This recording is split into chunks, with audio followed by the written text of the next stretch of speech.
유동호, 양혜정과 복지국가를 만드는 사람들.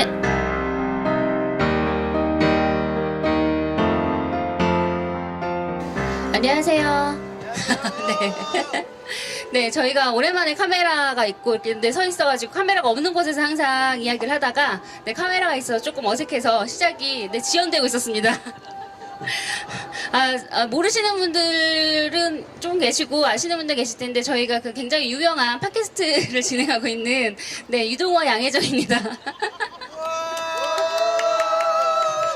감사합니다. 그 유동호와 양혜정의 유동호를 맡고 있습니다, 제가. 네, 양혜정입니다. 네, 시간이 돼서요. 이제 58자 복지국가 촛불 시작하겠습니다. 네, 오늘은 아주 의미 있는 네. 시간을 가졌어요. 물론 그 전에 있는 몇 차가 네. 의미가 없다는 게 아니라 네. 아주 중요한 일 있었잖아요. 그렇죠. 저희가 진행을 하게 된 네네. 복지국가 촛불. 네네. 오늘도 중요한 일이 있었어요. 그죠? 네, 있었습니다. 하루 종일 그 뉴스로 이렇게 떠들썩했고요. 그 인터넷이나 뭐 뉴스에서 그래서 하루 종일 방송됐던 일이 있었고 역사적인 날로 또 기록이 될 것 같습니다. 네네. 오늘 이 참여하신 분들 중에 역사적인 분이 있을 수가 있어요. 아, 그렇죠. 더 이상 말하면 안 돼요. 네. 그래서 이번 그 복지국가 촛불은 그 6.13 지방선거와 함께 그 복지국가를 준비하는 그 과정에서 저희가 그 지방선거를 주제로 복지국가 촛불을 진행하려고 합니다. 네네. 지방선거와 복지국가라는 주제로 과연 우리의 선거 문화에서 복지는 어떠한 위치에 있고 또는 실제적으로 출마하시는 분들의 느끼는 것이 어떤지 한번 들어보고자 합니다. 네, 6.13 그 선거가 이제 다가오고 있는데 사실 지금 많은 이슈들에 묻혀서 그 선거가 지금 체감되지 않고 있고 많은 논의들이 좀 이뤄지지 않고 있습니다. 이 가운데서 그 복지국가 운동을 하는 우리들이 혹은 사회복지를 공부하는 우리들이 어떤 방향을 가지고 이 선거를 어떻게 준비해야 되는가 이거를 한번 이야기를 나눠보는 시간을 갖도록 할 거고요. 네. 첫 번째로 네. 사회복지 그 복지국가 운동단체에서 지금 간사로 활동을 하고 계신 분께 사회복지사에게 네. 복지국가 운동이란 그리고 정치참여란 무엇인가라는 발언을 듣도록 하겠습니다. 이거 네. 발언해 주실 수 있어요, 진짜? 네, 되게 어려운 주제 같은데. 네, 서울복지시민연대 김경은 간사님 모셔서 발언 청해 듣도록 하겠습니다. 큰 박수 맞아 주십시오. 네, 안녕하세요. 서울복지시민연대 간사 김경은입니다. 예, 오늘 사회복지사의 정치 참여라는 주제로 발언을 열게 됐는데요. 제가 이렇게 사회복지가 결국 세상을 바꾼다라는 생각으로 사회복지를 전공했는데 꼭 세상을 바꾸는 일은 사회복지만 하는 것이 아니라 여러 가지가 있는데 바로 오늘 주제인 정치 참여라고 생각을 합니다. 여러분들 중에서 무슨 정치가 밥 먹여주냐라는 또 얘기를 또 많이 들었을 수 있는데 맞습니다. 정치는 밥을 만들어줄 수 없고 오히려 저희들에게 정치적인 혐오감과 그리고 거기에 대해서 굉장히 관심을 떨어뜨리게 하는 그런 정치인들의 행태들을 뉴스를 통해서 또 많이 보게 됩니다.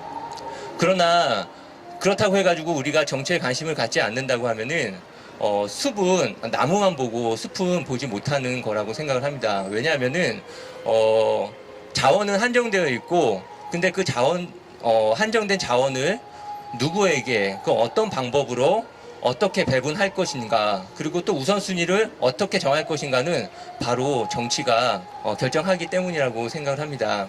그렇다고 하면은 이 정치를 어떻게 바꿀 것인가 유능하고 참신하고 깨끗한 정치인으로 매번 선거 때 바꾼다고 해가지고 정치가 바뀌느냐 아니면은 진보적인 정권이 100년 1000년을 한다고 해가지고 정말 정치가 바뀌느냐라고 했을 때 저는 그렇지 않다라고 생각을 하고 정말 우리 시민들이 정치의 주체로서 적극적으로 참여하지 않는다면은 아무리 정권이 바뀌고 정치인들이 계속해서 바뀐다 하더라도 절대 정치는 바뀌지 않는다고 생각을 합니다. 그래서 우리 시민들이 정말 정치의 주체로서 적극적으로 참여하고 활동하지 않는다면은 정말 정치는 계속 제자리에 머물 수밖에 없다라고 생각을 합니다. 그래서 여러분들도 이번 6.13 지방선거를 통해서 더욱더 정치에 한 걸음 가까이 다가갈 수 있는 좋은 계기가 되었으면 좋겠습니다. 예, 감사합니다. 네, 감사합니다. 예, 처음에 감사합니다. 예, 말씀을 드렸을 때 제가 연락을 드렸어요. 한 3분에서 5분 정도 이 주제로 발언을 할 수 있겠냐? 3분 5분. 네, 못하겠다. 지난 것 너무 같은데. 길다라고 말씀을 하시더니 어제 다시 연락을 했어요. 10분은 네. 달라. 10분이나? 내가 사정으로 토하겠다. 근데 확실한 다행히, 거는 네, 호소력이 있어요. 네. 몇 분이 더 빨려 들어왔어. 아니 근데 정말 저는 열변을 토하실 줄 알았는데 네. 무슨 강연하듯이 이렇게 말씀을 해주셔서 네. 다행이다라고 생각을 하면서 이렇게 지켜보고 있었어요. 네, 좋았어요. 네. 나 출마하신 줄 알았어요. 우리 다음 수저 바뀐 줄 알았어, 내가.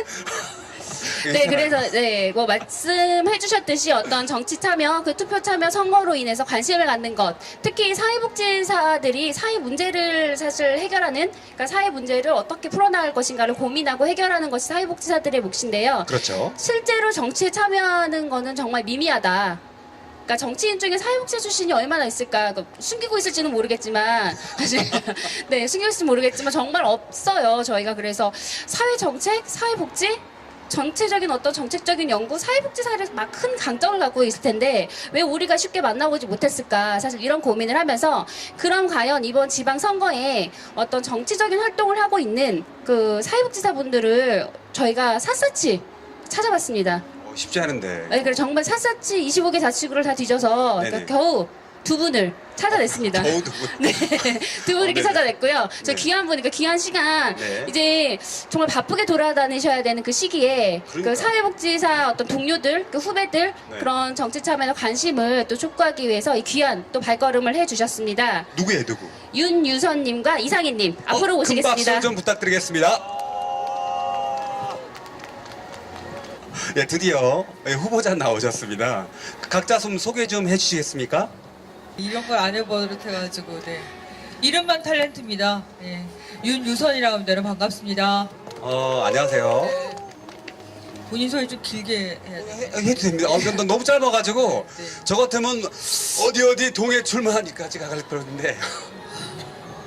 지금 서울시 내에 각 구의원 중에서 아직 경선을 하고 있거나 진행하고 있는 분들이 계시기 때문에 사실은 이제 먼저 예비 후보 등록을 했거나 뭐 공천 결과를 받았던 사람들 중에서 겨우 찾은 거고요. 더 많은 사회복지사들이 있습니다. 그리고 또 숨어 있는 사람도 있을 거고요. 네, 그렇다고 생각합니다. 지난번에 14년도에도 서사엽 사회복지사 후보로 해주셨고 많이 도움을 받았었고요. 아. 그때 낙선을 했고 지금 이번에 구의원으로 나갑니다. 정당은 뭐 그냥 펄어딩딩하게 가고 있고요. 선거법이 걸릴 수 있다고 해서 이제 뭐 그렇게 됐습니다. 저는 축대 아동복지학과를 나왔습니다. 그리고 학생과 학생회장을 하면서 아복과는 유아교사 자격증이 나오기 때문에 사회복지 자격증이 나오지 않았어요. 그래서 제가 학생회장과 단대장을 하면서 유사 과목 교육부에 신청을 해서 제가 신청하면 저는 못 받고 밑에 학부모부터 받을 수 있다고 그래서 왜 선배들이 그만뒀는지 알았습니다. 그래서 내가 못 먹는 떡은 너희들이라도 먹어야 된다. 그래서 졸업하면서 신청을 했고 사회복지사 1급이 진행을 받았습니다. 그 위에 저는 한국여성회전원 대학 4학년 때 이제 제가 여성 문제를 살면서 풀어야겠다. 그래서 여성단체를 섭렵하겠다고 옛날에 빨간 벽돌집에 모여있는 여성단체를 쭉 돌았는데 여성의 전화에서 자원봉사를 시작을 해서 간사를 그리고 반상근 간사, 상근 간사, 부장 대우까지 하다가 했었고 그리고 이후에 따뜻한 한반도 사랑의 연탄 나눔 운동에서 기획실장으로 7년간을 일했습니다. 연탄을 들고 남측에 제가 남측이라고 하죠. 오늘 좀 그랬는데 남측에 26개의 지구를 만들었고요. 기획실장을 총괄했기 때문에 그리고 따뜻한 한반도라는 이름에 맞춰서 북에도 연탄을 전달했었습니다. 그래서 금강산에 40여 차례, 평양엔 한 번밖에 못 가갖고 개성에 60여 차례 오늘 가신 그 길을 따라서 연탄을 갖고 가셨습니다. 그래서 개성에서는 연탄 실장을 모르면 간첩이라고 봉동역에 임수경 대표와 같은 동상을 세워주겠다고 그랬던 적이 있습니다. 오늘 참 새로웠고요. 사실은 요번에 출마하면서 제가 각오를 했던 건 난 이제 정치인이다. 예전에 제가 4년 전에 6년 전에 당에 들어갔을 때도 얘기 못했던 일인데 저는 정치를 할 거고 제 직업은 지금부터 정치인이고 앞으로 10년 이상 20년까지 제가 들어가서 여성 정치인으로서 또는 사회복지사로서의 선배로서 후배들의 길을 터주고 제가 겪은 것보다 나은 길을 만들어주는 게 제 역할이라고 생각합니다. 예, 그 첫 길을 여기로 나왔습니다. 여러분 만나서 반갑습니다. 네, 아니 근데 저는 그 굉장히 오늘 앞에서부터 왜 그러지? 네, 그 독특한 이력을 하나 발견을 했습니다. 그 네네. 정주영 회장이 소를 끌고 갔다면 네네. 우리 사회복지사 선배님께서 네. 연탄을 가지고 네네. 가셨다. 그 길을 만드신 거잖아요. 오늘의 그 정상에 만드는 거기에 길을 닦아놓은 그 일을 하신 거잖아요. 예, 확실한 거는 한 네. 번 시작하면 연탄 탈 때까지 얘기하실 것 같긴 하네요. 네, 이상희 후보님 소개해 주십시오. 네, 오늘 사실 이 자리에 제안을 받고서 저 말고 다른 한 분이 누굴지 되게 궁금했었거든요. 그래서 오늘 선생님 말씀 들으면서 정말 멋지고 되게 대단한 분이 이번에 사회복지사로 이제 지역에서 출마하시게 됐다라는 게 되게 좀, 제가 뭐 함부로 뿌듯해도 되는지 잘 모르겠는데 되게 뿌듯하고 되게 참 감사한 느낌이었습니다. 저는 녹색 당원이고요. 그리고 이번에 녹색 당원으로 한 달 전인 3월 26일에 선거관리위원회에 등록을 했습니다. 네, 후보로. 그래서 이번에 은평구에 지역구에 출마를 한 사람입니다. 사실 이제 저는 이전에 천안에서 복지 세상을 열어가는 시민 모임이라는 그런 복지 운동 단체에서 한 9년 조금 넘게 일을 했었었고요. 거기에서 이 권리에 기반한 그런 사회복지 운동들을 했었어요. 그러니까 어떻게 보면은 그냥 일반적 복지 현장이랑은 조금 다르게 복지 예산을 분석하고 그걸 사회복지사들 그리고 각자 복지 현장에 있는 실무자들 그리고 아동, 뭐 청소년, 노인 그리고 이주 여성분들이랑 각각 그 주민참여 예산제도가 사실 제도화하기 이전부터 그런 구성 과정들을 함께 만들어 왔었고요. 그 이후에 이제 제가 녹색당의 당직자가 되었었습니다. 3년 전이고요. 사실 그 중요한 계기가 됐었던 건 저한테 좀 세월호였던 것 같아요. 그러니까 세월호가 참사가 발생했었을 때 아무것도 하지 못하는 그 상태에서 녹색당이란 정말 처음 들어보신 분들도 계실 거예요. 녹색당이란 이 작은 정당에서 그 박근혜 7시간에 대해서 정보 공개 청구를 했었습니다. 그때 되게 당원으로서 그 이전부터 전 당원이긴 했었지만 무언가 지금 이렇게 울거나 누워있지 않고 무언가를 할 수 있다. 그게 되게 저한테는 정치적으로 무언가를 해봐야겠다라고 처음 결심했었던 그 계기였던 것 같습니다. 그래서 사실 이제 여기 옆에 윤희 선생님이 계시는 그 당이랑은 다르게 이제 제가 있는 당에서는 활동가들이 너무 많습니다. 그래서 활동가와 시민사회 경험이 되게 너무 자연스럽고 그런 활동들이 되게 존중받는 그런 곳이었었고요. 그래서 이번에 그런 경험을 토대로 해서 사실상 출마를 결심을 하게 됐던 것 같습니다. 그래도 말씀 주신 두 분의 내용 중에 보면은 정치를 참여하게 되는 확실한 이유는 있었던 것 같아요. 그럼에도 불구하고 다시 한 번 더 질문을 할 수밖에 없는 것 같아요. 두 분한테 제가 듣는 것은 어떤 그 복지적인 영역이 좀 문제점이라든가 제가 생각할 때 이건 좀 뭐 부족하다든가 하는 문제의식 또는 문제점 또는 아니면 뭐 이렇게 하는 뭐 지향점 같은 게 있지 않을까 싶은데요. 사회복지사로서 그 얘기 좀 해주시겠습니까?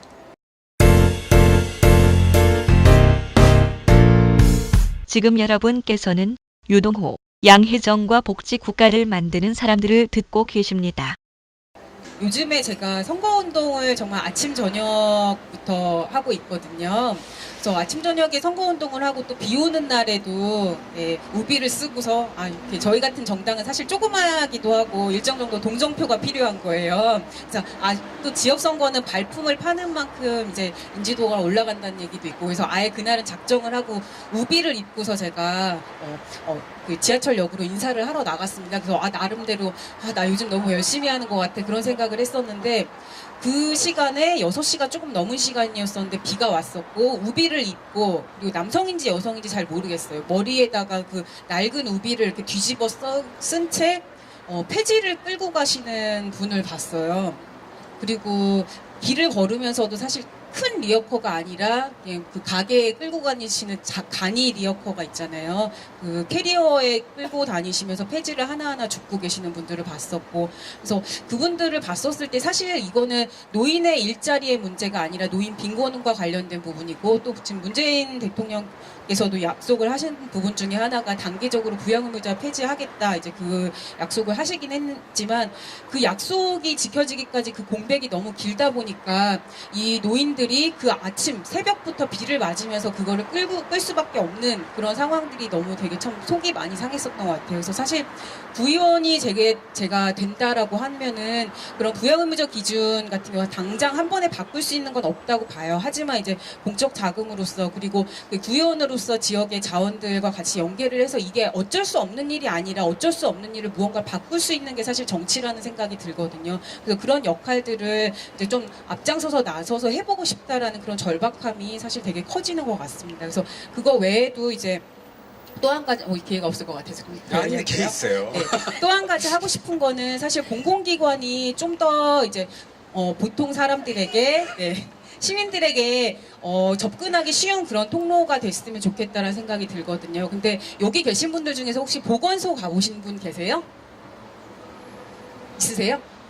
그러니까 사실 보건소 여기 한 분 계신데 사실 보건소라고 하면은 저는 한번 거의 이제 이렇게 일 때문에 가거나 그거 외에는 별로 이제 이른바 수급자나 노인들이 아닌 이상은 갈 일이 많지가 않더라고요.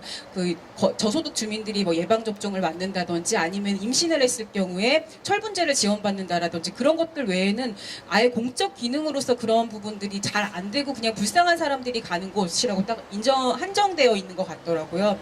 근데 최근에 이제 작년에 빨창 생리대 문제가 터지기도 했고 최근에 또 생리대 유해성에 대한 부분들이 생기기도 했었는데 여기에 있어서 기업과 시민사회 단체는 있었지만 그러니까 공공기관은 완전히 좀 배제가 되어 있었던 것 같아요. 그래서 그 역할을 어떻게 좀 재원을 어떻게 만들고 뭘 할 수 있을까 고민을 했는데 너무 생각보다 쉽게 찾은 게 빨창 생리대 문제가 딱 터졌을 때 그 은평구에서 그냥 돈을 마련해가지고 저소득 청소년에게 택배를 보낸 거예요. 그러니까 돈이 없는 게 아니더라고요. 사실 가능한 거고 할 수 있는 거였는데 그것들을 아예 하지 않았던 거라서 제가 하고 싶은 것 중에 하나는 공공기능 그 보건소 안에서 청소년들에게 그러니까 면생리대라든지 아니면 생리컵을 약간의 교육을 받고서 지원을 해주는 그런 방식으로 해서 공공기관의 사람들이 많이 이용할 수 있게 하는 거. 그래서 이후에는 때 낙태와 관련된 상담을 받는다라든지 그렇게 문턱을 좀 낮추고 좋은 공간으로 바뀔 수 있었으면 좋겠다라는 그런 복지와 관련된 공약은 한 2가지 정도 그렇게 잡고 있습니다. 네, 말씀을 적게 하시는 분이 아니셨습니다. 그리고 다행히 두 분이 같은 구가 아닙니다. 그래서 두 분이 아름답게 서로 양보하시고 옆에서 더 길게 해라, 말씀하셔라 이렇게 하시는 그런 모습도 보였는데 그게 다행인 것 같아요. 당은 다르지만 같은 구는 아닌, 그쵸? 당은 다르신 것 같아요. 그래서 네, 이어서 이제 말씀을 또 해주시면 좋을 것 같아요. 사실 요번에 출마를 생각 안 하고 있었어요. 왜요? 제가 4살, 6살 때 일을 했는데 대놓고 했거든요. 엄마 1순위는 연탄이다. 2순위가 너희다. 연탄이 끝나고 딱 저번에 낙선하니까 아이가 그러더라고요. 엄마한테는 유권자가 있지만 저한테는 친구가 여기 있습니다. 친구들이 있습니다.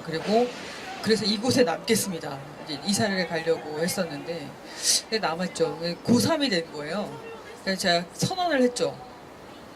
내가 2년간만 너희 옆에 너희들이 1순위다. 안 그러면 평생 욕먹을 것 같아서 하고 이제 2년이 다 돼가는 상황이었는데 마을 계획을 하면서 박쥐였거든요. 그러니까 저는 민간인 경력자로 마을사업 전문가로 7급 공무원으로 주민센터에 들어갔는데 공무원들은 공무원 같지 않은 사람이 공무원에 있는 거고 민간인은 민간인인 듯한데 공무원인 거예요. 우리가 생각하는 게 있잖아요. 색안경이 물론 반은 맞겠지만 공무원으로 놀고 먹는 거고 그렇게 하지 말라는 게 맞고 변화되는 거 싫어하고 그다음 민간인은 책임도 안 지는데 문제제기만 하고 민원만 넣고 양쪽의 이 시각을 중간에서 만들고 그다음에 또 하나는 공무원들 자체를 어떻게 변화시키는가 자체에서는 그 여러 가지 문제를 해결하는 게 가장 큰 거였어요.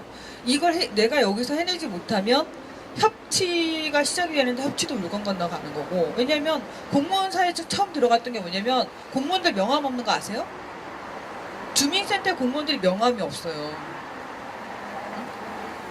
그건 이 2가지인데 하나는 자기 개인 거를 알려주면 공무원이란 핑계를 대고 자기한테 문책을 당하거나 책임이 올까봐 안 알려주고 대표번호를 하세요. 민원실 하세요 이런 거고 원래 없어요. 동장님만 가는 명함이 있고 없는 거예요. 근데 찬동을 하면서 마을 계획을 하면서 모두 명함을 만들어주겠어요. 서울시에서. 그것도 돈을 주니까 해야 되는 거예요.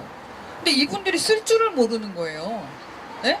민원이 오는데 포스트잇에다가 이름을 선생님 그러면 여기다가 수혜자한테 적어주면서 여기다 연락하세요 급하니까 이러고 주는 거예요. 선생님 명함 있잖아요. 근데 있었지 어딨지 찾아가지고 박스로 그대로. 여태까지 공무원 사람이 처음 있었대요. 명함 쓸 줄 모르죠? 뭐 그런 상황 속에서 주민센터 1년 반을 거의 이상한 사람을 쳐다봤는데, 또 하나는 만약에 제가 장애인 담당이 와서 저희 6동에는 교남 소망의 집이 있어요. 종합복지관이 없습니다. 그래서 교남 소망이라는 얘기를 하는데 장애인 담당자가 있는데 이 장애인 담당자는 교남 소망의 집이 수혜의 대상이지 한 번도 미리 만나보거나 연락한 사람이 없는 거예요. 이해가 안 되는 거예요. NGO에서도 한 번은 찾아가보고 동네잖아요. 간 15분이면 가는데 한 적이 없는 거예요. 그래서 물어봤죠. 선생님 교남 소망의 집이 이렇지 않아요? 그랬더니 이름은 우리 관할인데요. 그럼 구청의 담당자한테 가세요. 저희는 담당 연락 담당자 이렇게 얘기해요. 예, 이해가 안 되는 거예요. 그래서 그거를 막 엮어서 선생님 이 장애인 문제가 있는데 이 기관에 대해서 그럼 같이 관련자, 장애인 담당자, 팀장, 복지팀장님 이렇게 회의를 합시다. 그러니까 저를 무슨 바퀴벌레 보듯이 한 번도 옆테이블이랑 회의를 한 적이 없는 거예요. 주민센터에서도 민원인을 만났는데 너무 기가 막힌 거예요. 그래서 그거를 만드는데 6개월이 걸렸어요. 6개월이 딱 지나고 1월 1일이 되니까 선생님 여기 아동 지킴이 학대 안전 지킴이를 하는데 여기에 마을계획분이나 이렇게 몇 개 관련해서 우리 회의하면 안 될까요? 라고 찾아오는 거예요. 처음으로. 그게 한 달에 한 번, 그 다음 달엔 2건 이렇게 늘어나는 걸 보면서 이제 공무원도 바뀔 수 있구나. 왜냐면 제 도움이 필요하니까. 주민이 보이거든요. 그랬죠. 저 갑질은 못 하겠는데, 갑질은 못 하겠는데 제가 마을계획이나 마을 공동체 부분에서 제가 구의원이 되면 분명히 갑질하러 오겠습니다. 행정이나 이런 부분에 대해서라고 하고 나왔거든요. 가장 큰 동기는 그거였던 것 같아요. 지금 현실에 벌어진 일이고요. 네, 그 말씀 들어보면 그 변화를 갈망하고 분노하고 갑질을 희망하는 네, 정치에 뛰어들게 된 그 반론은 그 세 가지로 제가 요약을 할 수 있겠습니다.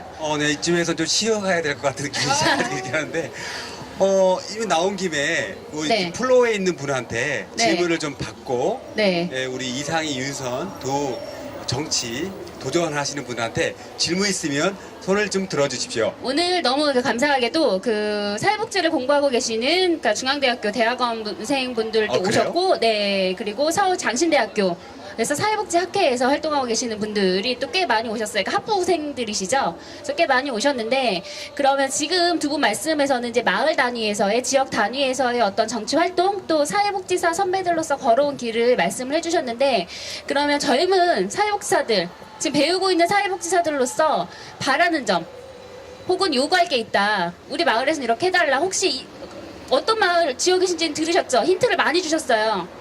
그리고 직접 말씀을 하셨고 그 구에 해당하시는 분도 좋고요. 그 말씀 하실 분. 우리 구가 아니어도 네. 은평이나 강서지만 구의원들끼리 연계할 수가 있어요.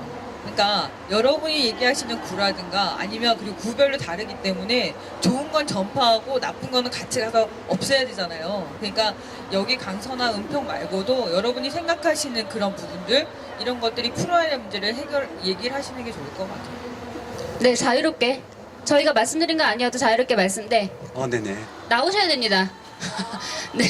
잠깐 나와주세요. 자, 나오셔서 저기 카메라를 보시고 말씀하셔야 돼요. 성함이랑 어떤 일 하고 계신지 말씀해 주시고. 저는 중앙대학교에서 대학원에서 사회복지 정책을 공부하고 있는 학생이고요. 김도현이라고 합니다. 네. 네. 박수. 주로 어떤 거에 관심이 있으신지, 그리고 정치를 어떻게 시작을 하게 되셨는지 이런 걸 들으면서 좀 인상이 깊었는데, 저희가 보통 관심을 갖게 되는 문제의식이나 문제로 생각하는 것들은 주로 목소리를 별로 내지 못하시는 분들에게서 많이 느끼는 것 같아요.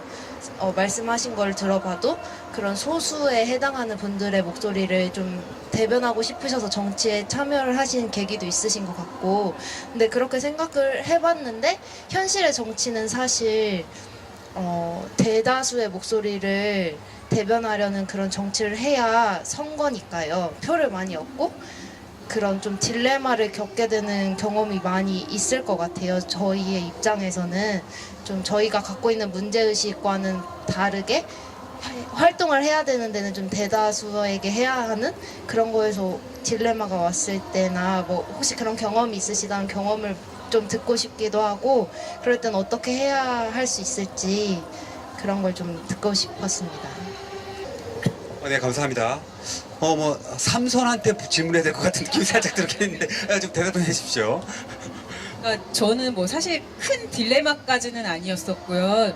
이 녹색당에서 지향하고 있는 정치는 사실 저희 이게 학력을 미기재를 많이 하시거든요. 그래서 학력이라든지 지역이라든지 그런 연고랑 상관없이 할 수 있는 바를 한다. 그리고 누군가를 이제 저희는 대변한다라는 표현보다는 어떻게 보면은 그 정치 안에서 그들이 활동하고 이야기를 할 수 있는 그런 폭을 넓히는 것 같아요. 제가 구의원이 되고 싶은 이유 중에 하나도 정보공개 청구를 해보신 분들은 아시겠지만 시민이 청구하면은 비공개가 진짜 많은 거예요. 근데 구의원이나 아니면 정치인들이 하게 되면 이렇게 막 정보를 막 주고, 근데 그런 관행도 바뀌어야 된다라고 생각하지만 그렇게 얻게 된 정보를 이제 시민들과 공유하고 싶은 마음이었었거든요. 그래서 그런 역할들을 이제 말씀하셨던 사회적으로 약자인 분들과의 그런 관계를 그렇게 만들고 싶은 거고요. 그러니까 아직 뭐 저도 현실 정치라고 하는 거기에서는 아직 시작한 게 아니고 거기에 이제 도전장을 낸 사람으로서 겪는 되게 사소한 고민들은 지역에 계시는 분들이 되게 사소한 걸 많이 물어보시는 거예요. 출생 지역이 어디냐? 뭐 나이가 몇 살이냐, 학교는 어떻게 되냐, 뭐 그리고 저는 사실 개인적으로 불교가 종교인데 이제 그런 것들에 대해서 이제 교회 앞에 가서도 선거운동을 해야 된다. 그래서 나는 불교인데 평소에 가지도 않는데 그걸 해야 되나?라는 그런 딜레마. 뭐 그리고 뭐 지역 표시에 대한 것들도 해야 되나 말아야 되나. 사실 지금 제명하면 없거든요. 근데 그런 것들에 대해서 고민스럽긴 한데 이제 이른바 사람들이 관심 있어하는 거는 무엇을 할 것인가라기보다는 이 사람이 어떤 이력을 갖고 있느냐. 그러니까 저희 명함 받아보시면 되게 재미없잖아요. 뭐 출생 지역, 학교, 뭐 어떤 막 이름도 잘 모르겠는 그런 양력들을 보고 그거가 결정할 수 있는 현재의 정보라고 하는 거예요. 왜냐하면 이제 정책에 대해서 이야기할 수 있는 시간이라든지 그게 너무 없기 때문에. 그래서 우선은 그래서 저도 좀 타협점으로는 넣을 수 있는 뭐 지역 같은 건 넣어보자 그렇게 얘기를 하고 있는 건데, 그래서 이런 좀 정말로 기대하는 구의원의 뭐 역할이 무엇인지 그런 것들은 차차 이제 저도 지금은 선거 기간이 너무 짧기 때문에 할 수 있는 부분이 아니라서 이후에 이제 당선이 돼서 혹은 낙선이 되더라도 그런 역할들을 시민들과 함께 생활 정치를 함께 만들어 보고 싶습니다. 네, 녹색당 이상희 후보는 나 녹색당이야 걱정 마 이렇게 한 것 같아요. 예의선 후보님. 파란당은 워낙 어르신들이 커서 가장 큰 딜레마는 내가 가고 싶은 길, 그 다음에 지역에서 가야 되는 약자의 길도 있지만 당론이라는 게 있어요. 그리고 가끔가다 정말 정반대 입장에서도 당론에 내가 반대할 수도 있는데 사전에 논의할 때 반대를 하더라도 결정이 되면 그걸 따르지 않으면 제명당할 수 있는 그게 당이에요. 네. 너무 처절한 거 아닙니까 지금? 그래서 아니 그게 사실이에요. 그리고 만약에 여성의 입장을 한다 하더라도 지금 지난 2014년도에는 여성 할당 30%를 얘기했는데 이번에 싹 없어졌어요. 지금 간신히 버티는 게 각 국회의원법에 있는 지역구에 1명 정도, 그리고 3인 선거구일 때만 여성을 가로준다. 이거 하나 살았어요. 네. 그래서 저 그게 이 엔조에 있다가 들어와서 되게 황당했던 게 왜 당이 이렇게 체계가 없고 한번 결정된 거는 계속 가야 되는데 이거부터 이해가 안 됐죠. 그리고 제가 이제 여성국장을 3번 연임을 했는데 되게 신기하다고 얘기를 하는 거예요. 근데 저는 이제 아주 소신껏 저는 개파 없이 어느 지역에서나 여성들이 일할 수 있는 그런 아이템을 침단에 가져오고 하겠습니다. 그래서 계속 돌아다니면서 일을 했죠. 너무 신기했던 거예요. 지금 돌아보면 저 여자는 왜 지 이속을 안 챙기고 왜 다 도와주지? 이렇게. 저는 당직자니까 중립이어야 되고 그게 맞다고 생각했거든요. 네. 그 소신이 정당의 소신이 오르면 지역에서 뿌리 내릴 수 있도록 만드는 게 당직자고 사회복지사들이 그렇듯이 그렇게 생각을 했는데, 그러다가 그래서 그분들이 필요하니까 막 다음 위원장한테 다 100% 잘려야 되는데 윤유선 있어야 된다고 막 연판장을 돌렸다는 거예요. 근데 막상 제가 출마 가능성 후보로 되지니까 아작없이 돌아와서 잘렸죠. 떨어진 다음에 이제 그런 부분이 있는 게 정당의 생기다. 그래서 정치는 살아있다, 정치는 생물이다라고 하는 게 많은 다수당에서 해야 되는 살아남는 법도 있는 거고요. 그 어떻게 보면 가까스로 살아남아야 내가 내 목소리를 내고 내가 생각하는 큰 길을 더 많은 사람과 크게 만들 수 있는 그런 부분이 있는 거죠. 그래서 그런 게 있고요. 네, 여기서 나는 꼭 이 말을 해야겠다. 질문은 아니어도 좋고요. 요구가 아니어도 좋습니다. 꼭 이 말을 해야겠다. 아니면 난 좀 더 유명해지고 싶다. 저희 만복TV에 그 곧 방영이 될 이 영상. 네, 이 자리에, 네. 제가 확실히 보증하는데 카메라 집요하시더라고요. 네. 네. 청년은 아닌데, 저희. 네. 네, 전혀는 아니지만 사회복지사로 살고 있는 김재훈이라고 하고요. 저는 투표에 참여한 이래로 지방선거가 될 때마다 사실 특히 기초자치단체의 구의원, 그 의회죠. 이거를 민주주의 비용이라고 우리가 생각해야 하지만 어떨 때는 행정비용이라고까지 생각될 정도로 이 기초자치단체 구의회를 어떤 역할을 사실 가져야 되냐 이런 굉장히 많은 고민을 하게 돼요. 투표를 할 때마다. 지금 은유선 그 후보님께서 말씀하셨던 그런 주민계획이나 이런 것들은 사실상 서울시의 정책이고 이제 그런 서울시 정책을 뭐 구의회에서 당연히 받아도 할 수도 있지만 우리가 이제 지방 분권과 기초자치단체의 구의회 역할을 지금 사실상 보면 어떤 독립적으로 뭔가 이렇게 지방자치의 그 정말 묘미를 살려내는 구의회 역할을 할 수 없는 한계들도 많이 있고 이제 그래서 이거를 민주주의 비용이 아니라 행정비용이라는 고민들을 하게 만드는. 그래서 사실 이 행정비용 없어도 될 수도 있을 것 같은데 라는 생각을 시민들이 들게 할 정도로. 그래서 이제 구의회가 정말 지방자치 단체에 가장 그 주민들과 시민들과 가장 가까이 있는 가장 작은 단위의 이 단체잖아요. 이 구의회가 단순히 조례를 만들어내는 것과 이제 뭐 예산 심의하고 이런 것들이 정말 잘 살아나려면 기초자치단 잘 살려면 구의원으로서 어떤 것들이 이제 필요한가 저는 그런 좀 질문 드리고 싶어요. 네.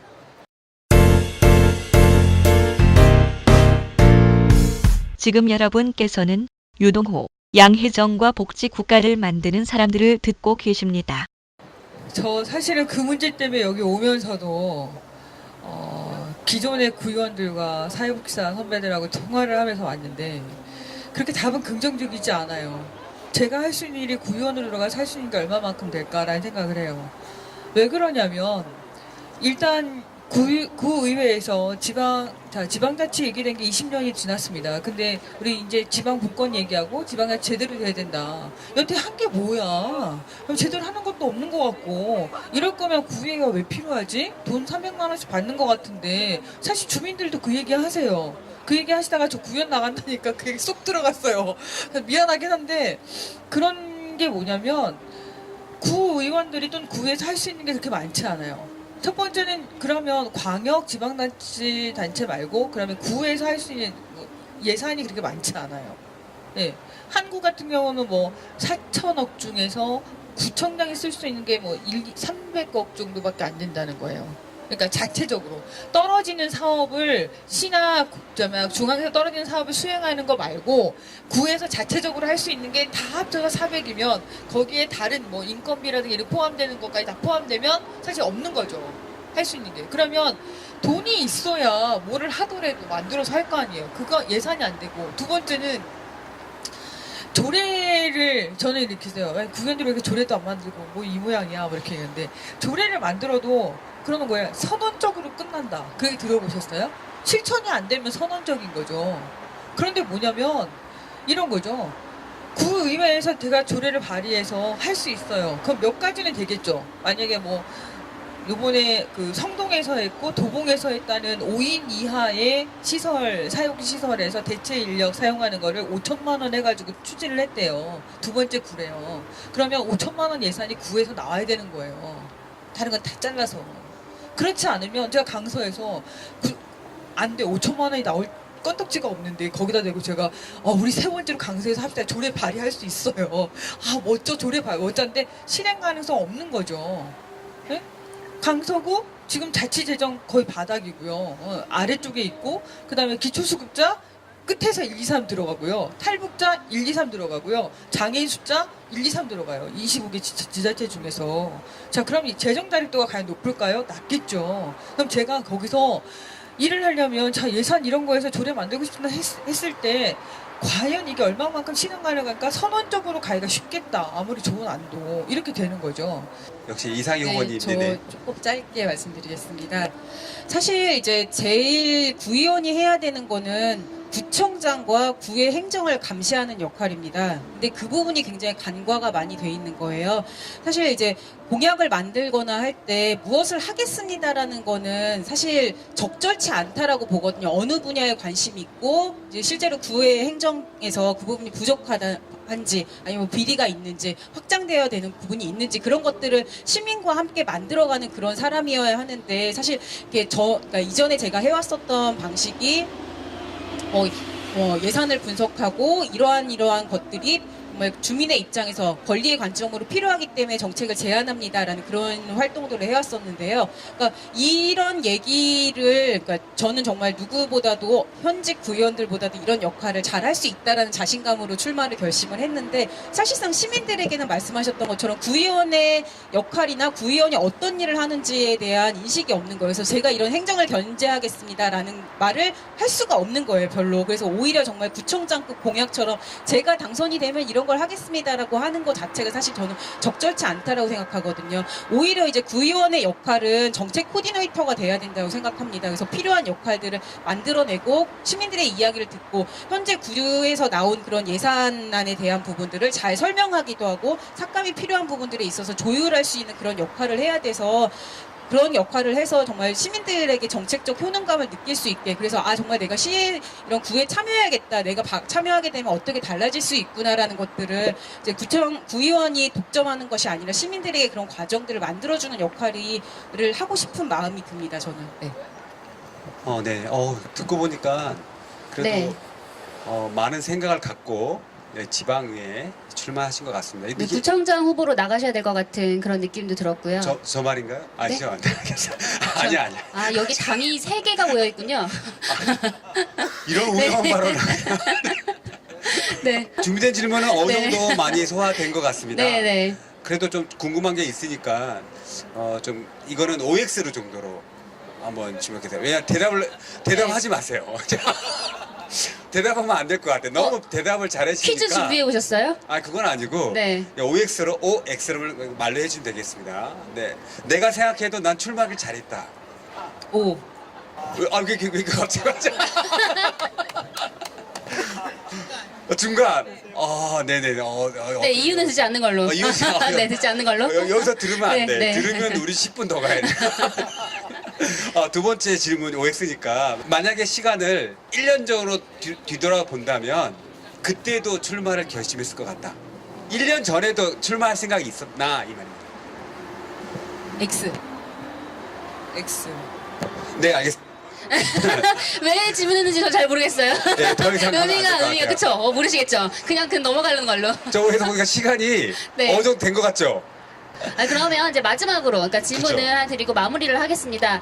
여기에서는 이제 많은 이렇게 사회복지를 공부하시는 분, 사회복지 현장에 계신 분도 있으시고요. 또 복지국가 그 운동 지형에 계신 분들도 계시는데요. 특별히 이분들에게 정치 참여 혹은 뭐 정당 가입도 괜찮을 수 있겠고요. 그러니까 얼마 전에 작년이었죠. 서서앱에서 정당 가입 캠페인 같은 것도 하기도 했는데 이제 그러니까 정치에 참여하는 목소리들이 점점 이제 커져가고 있는데 거기에 대한 어떤 정치인으로 직접 참여하는 것도 그렇고 혹은 적극적인 선거 또 목소리를 높여나가는 그런 방법들 그런 부분에 대해서 사회복지사의 정치 참여에 대한 의견들 혹은 또 사회복지사한테 당부하고 싶으신 말씀 마지막으로 해주시면 좋겠습니다.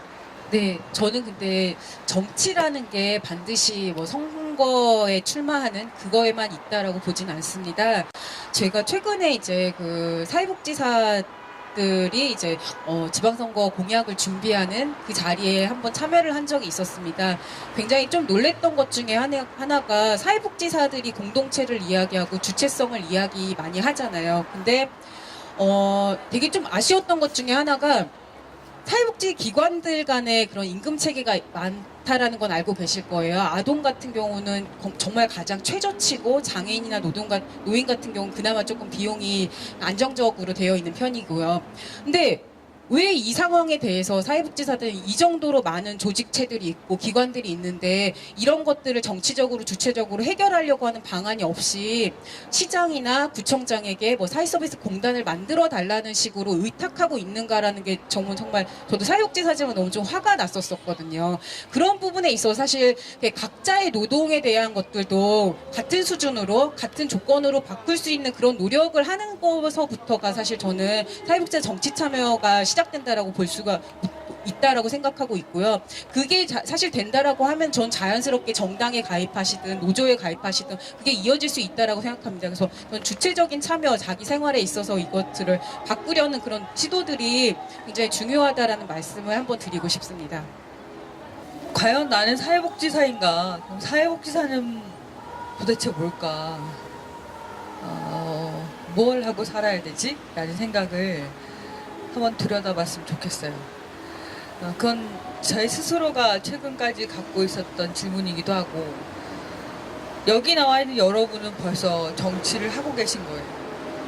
왜냐하면 여러분을 만난 이상희 후보나 저는, 제가 정치인이라고 얘기했는데 제가 정치를 앞으로 하면서 당선이 돼가면서 여러분을 잊지 못할 거예요.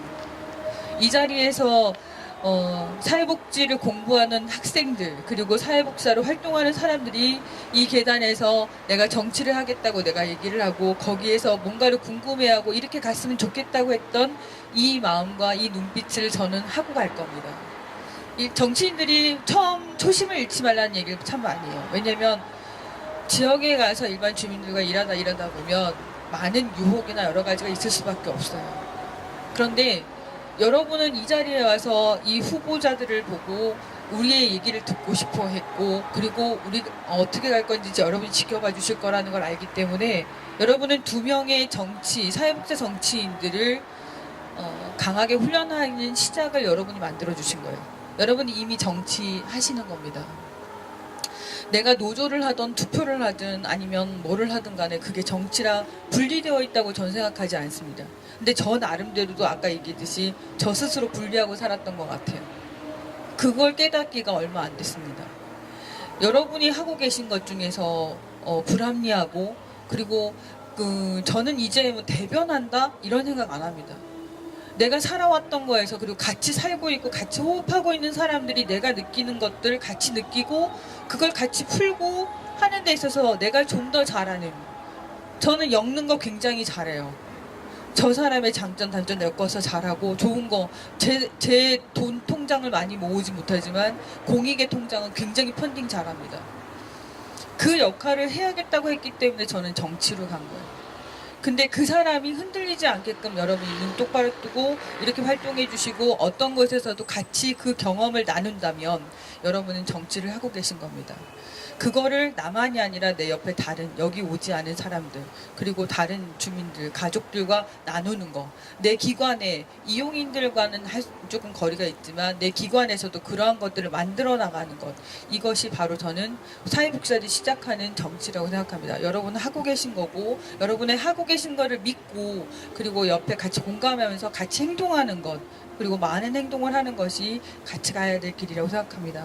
고맙습니다.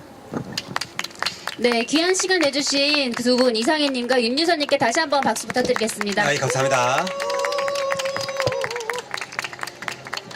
두 분께 이 자리가 사실 역사적인 그 순간, 첫 발을 내딛는 순간이 되기를 바라고요. 그러니까 복지국가를 넓히는데 사회복지사들이 더 많은 정치적 영향력을 또 갖는 그 날이 더 빨리 왔으면 좋겠다라는 생각을 했습니다. 네, 그렇습니다. 네, 그걸 또 배우기 위해서 단체로 오셨어요, 오늘. 어디서 오셨죠? 단체로요? 네. 까먹으셨죠? 까먹었어요. 네. 오늘 장신대학교. 앞에서 너무 네. 많이 기기했으니까. 네, 그리고 제가 여기다가 집중하느라고. 순서를 적어왔는데 안 보이신다고 하셔가지고 질문도 다른 거 하시고 그렇죠. 내가 너무 집중하느라고 네, 말을. 네. 오늘 그 장신대학교 사회복지학회에서 그 다음 사회복지학회 다음에서 여러 학생분들이 오셨는데요. 그 정은영님 대표로 앞으로 모셔서 네. 사전에 물론 이제 말씀은 안 드렸지만 모셔서 네, 간단하게 참여하게 된 아유. 처음으로 많이 오셨어요. 이분 이런 걸 좋아하는구나. 네. 안녕하세요. 네, 안녕하세요. 서울장신대학교 사회복지학회 다음에서 학회장을 맡고 있는 정은영이라고 합니다. 네. 대한민국이라는 이 국가 가운데에서 저희 학교 학생들이 무엇을 바라보고 사회복지를 배우면서 어떤 역할을 해야 되는지 고민을 하던 차에 저희가 다움이라는 공동체로 그 나다움을 배워가는 차원 그리고 사회복지를 배워가는 차원에서 세바사라는 거를 경험하고 저희가 이곳에서 무엇을 얻어갈 수 있는지를 위해서 저희가 학회원들이 이렇게 오게 되었습니다. 위원님들끼리 말씀해 주신 것처럼 저희가 처음에는 사회복지를 배우면 뭘 할 수 있을까, 우리 학생들이 무슨 소리를 낼 수 있을까에 대한 고민들이 있었는데 저희가 이 자리에 있고 이거에 대한 관심이 있고 그리고 이 자리에서 참여하고 있는 그 모습이 이미 이 정치에 참여하고 있는 거고 이거에 관심을 두고 있는 그런 모습이라고 해주셔서 저희가 이 자리에 온 게 잘 온 것 같고 저희의 첫 발걸음이라고 생각이 들어서 다음에도 더 많은 학생들과 함께 하기를 원합니다. 네, 감사합니다. 예, 감사합니다. 네, 한 20년 뒤에 윤유선님을 보는 것 같은 느낌. 그 20년 전이죠. 20년 후에 그렇게 되지 않을까. 또 그런 생각이. 인터넷 동호회인 줄 알았어요. 네. 네. 그런 생각이 또 들었습니다. 네, 이번 그 촛불은요, 6.13 지방선거를 앞두고 지방선거와 또 복지국가를 주제로 그 두 분을 모셔서 또 이야기를 나눠봤습니다. 네네. 네, 이제 정리하는 시간이고요. 그 세바사 이명국 대표님 모셔서 마무리 발언 청해드리도록 하겠습니다.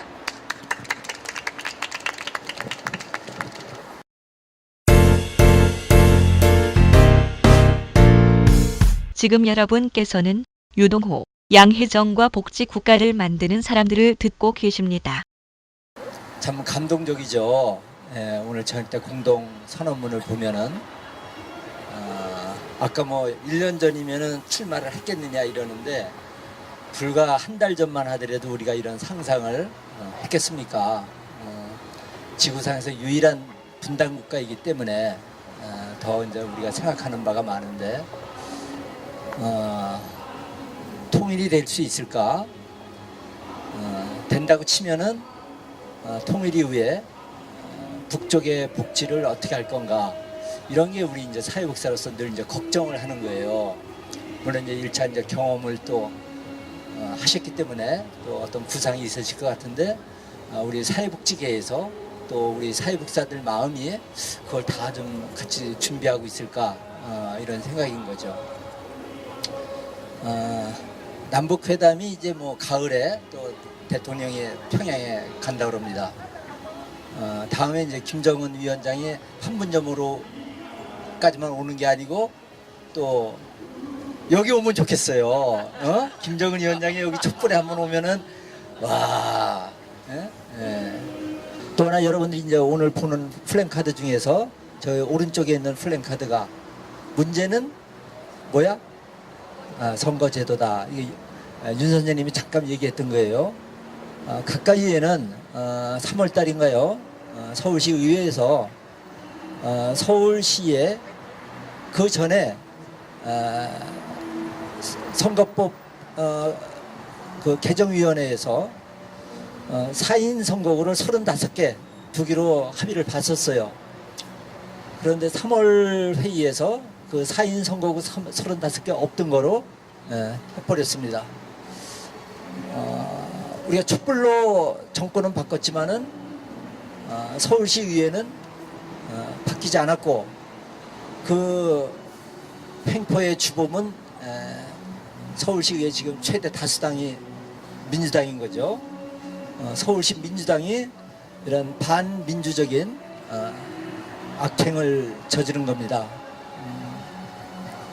사실 여러분들이 이 선거제도에 대해서 관심이 많지는 않으실 텐데 한 번 좀 관심을 가져주시기 바라겠어요. 제일 좋은 거는 저것을 지금 선도적으로 하고 있는 데가 정치개혁 공동행동입니다. 비례대표 선거제도를 운동하고 있는 건데요. 물론 세바사도 거기에 같이 운동을 하고 있습니다. 정치개혁 공동행동 검색하시든가 아니면은 비례대표 선거제 검색하시면은 우리나라 선거제도가 얼마나 낙후했는지, 얼마나 반민주적인지, 얼마나 국민을 무시하고 있는 선거제도인지를 알 수가 있어요. 선거제도를 바꿔야 이제 민주주의가 제대로 시작이 됩니다. 그런 거에도 좀 관심 가지시고, 그래서 여러분들의 정치 의사가 사표가 되지 않고 하나하나 다 시의회, 국회의 의석으로서 연결이 돼가지고 여러분들의 생각이 그대로 정치로 작동될 수 있도록 그런 제도를 만드는 거에도 관심 가져주시기 바랍니다. 오늘 이렇게 두 분이 명사회자가 진행하니까 정말 좋은 것 같아요. 두 분 사회자에게 큰 박수 부탁드리겠습니다. 감사합니다. 오늘 역사적인 날이 있었고요. 또 아까 말씀드렸지만 두 분께도 그 오늘이 시작이 되는 역사적인 날이 되기를 이렇게 간절히 또 바라는 걸로 또 마무리하고요. 58자 그 복지국가 촛불 저희 복지국가송 함께 부르면서 여기서 마치도록 하겠습니다. 복지국가 함께 오라.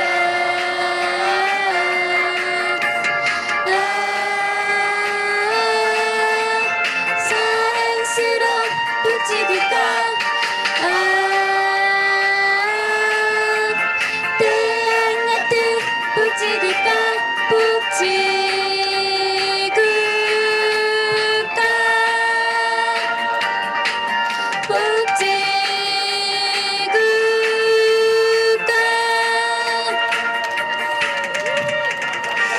네, 59차 촛불에서 뵙겠습니다. 감사합니다.